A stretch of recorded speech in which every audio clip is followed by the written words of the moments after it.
Hey everyone, Jesse here from the PlantStock Daily. Today I thought we could first take a look at Else Nutrition and their recent uplisting on the TSX. We'll talk about what this could mean for the company and its stockholders. After, we'll take a look at the recent news from Impossible Foods regarding that they just sacked 15 people in their staff and why some people feel that this impacts Beyond Meat. The last piece of news, we'll talk about Beyond Meat's latest ambassador, which is Romelu Lukaku.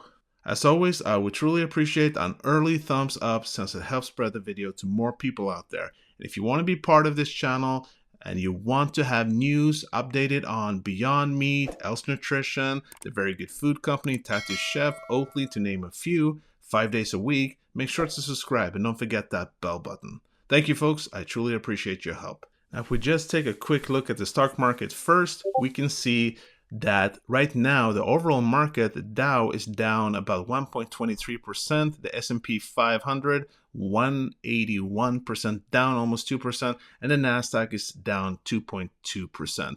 BABYF, that we're going to talk about soon, is actually up right now. Maybe not so strange given the good news, but not that impressive though. It's less than 1%. Beyond is down 4% almost, Oatly 1%, SLGBF is up a little. Tattoo Chef continues its downtrend with almost 2%, and VGFC is down almost 5%.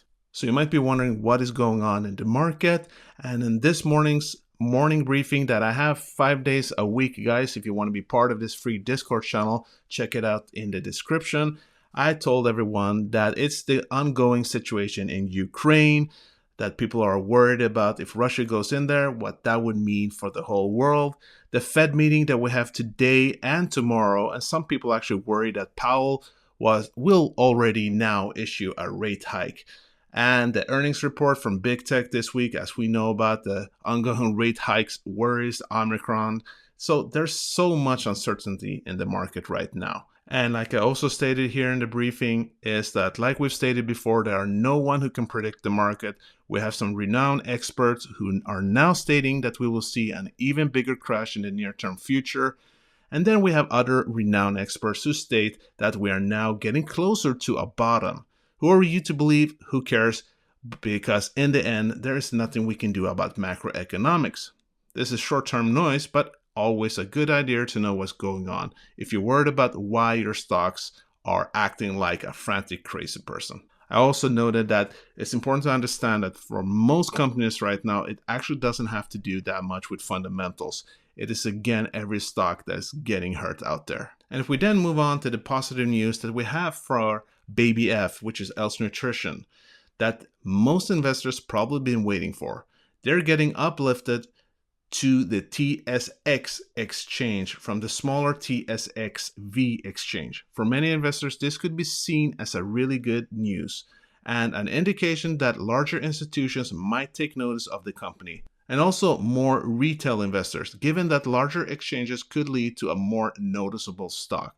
As it states in this article, quote, "The TSX is the premier stock exchange for Canadian and international companies offering enhanced visibility, liquidity, and access to capital. Else believes that a TSX listing is a logical next step in the company's progression, which should facilitate access to a broader range of investors." And obviously, the CEO of the company is happy about this. Quote, "Listing on the TSX is a confirmation of our progress and marks another milestone on our journey, as we take significant strides in preparing Else for global growth. This uplisting will serve to increase the exposure of our story and business potential to additional investors in the capital markets community and will further support growth of our investor base." Now, it does seem logical that this could mean that more investors will take notice.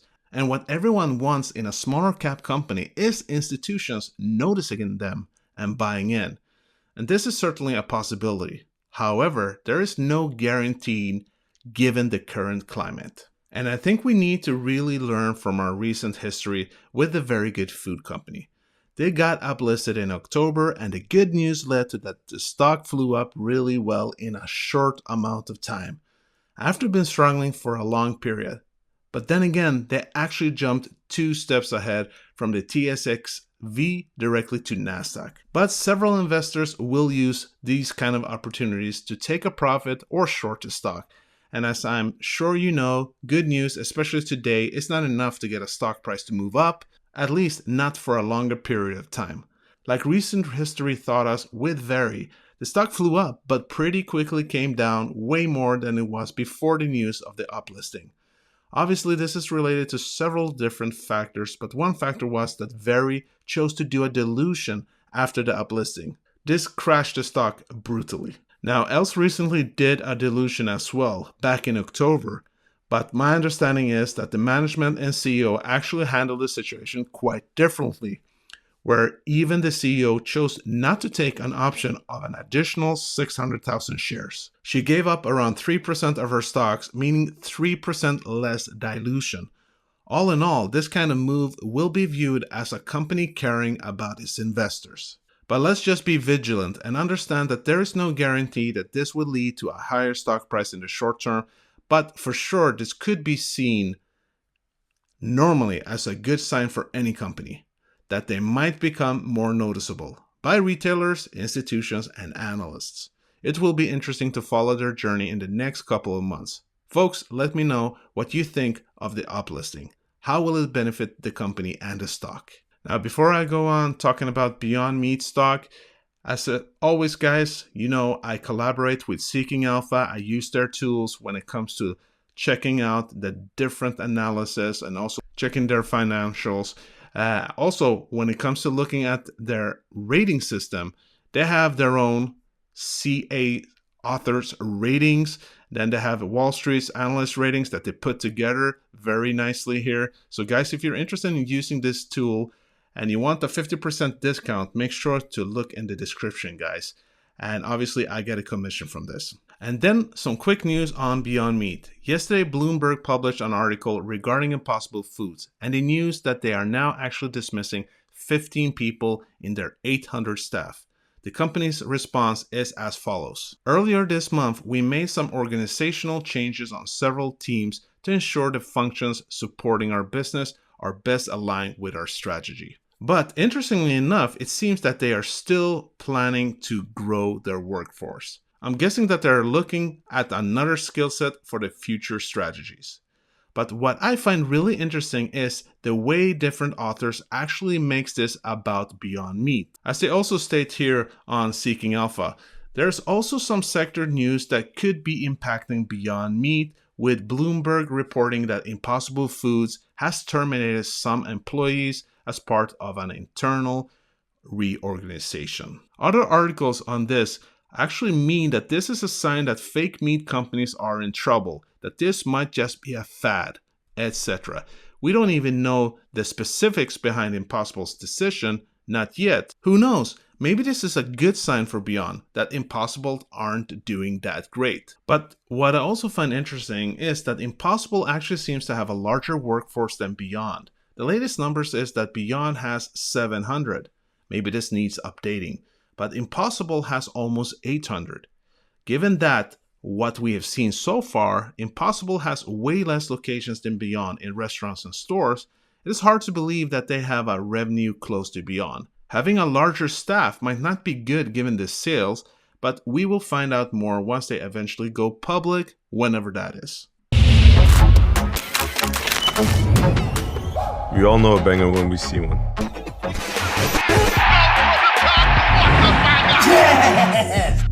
When it comes to food, the Beyond sausage has the delicious taste of a sausage, plus all the benefits of being made from plants. Now that's a banger. A better choice for the planet. Go Beyond. So yesterday we also found out that Romelu Lukaku, the famous soccer player who plays for Chelsea in the Premier League and the Belgian national team, is now part of the Beyond family and is one of their ambassadors, the first European ambassador. Now, according to Plant-Based News, he has added, quote, "I discovered that food can completely change my training performance and mindset. Since changing my eating habits, I've noticed such a difference." He seems to advocate plant-based living, but he doesn't yet label himself vegan. Beyond Meat is building up a whole list of different athletes to represent the brand, And we do know that there are plenty of plant-based and vegan athletes that adhere to this lifestyle. And if you didn't know, check out Game Changers. So the question is, will Messi be part of the team, who is arguably one of the best soccer players of all time? It is still unclear if he is a full-blown vegan, but he has attributed a vegan diet to his performance on the field. Seems like a perfect candidate for Beyond Meat, or what do you folks think? Let me know down in the comments. Well, folks, that was it for today. I truly hope you got a lot of value from today's video, and if you did, make sure to smash that like button. And if you want to continue getting videos like this on Beyond Meat, The Very Good Food Company, Tattoo Chef, Oatly, and Else Nutrition, to name a few, make sure to subscribe and don't forget that bell button. And again, just a quick reminder, if you want to be part of the free Discord channel right now, yes, it's free right now for the next 1 to 2 months probably, then make sure to take a look in the description where I provide you with morning briefings 5 days a week. All right, guys, peace out. Hope to see you tomorrow.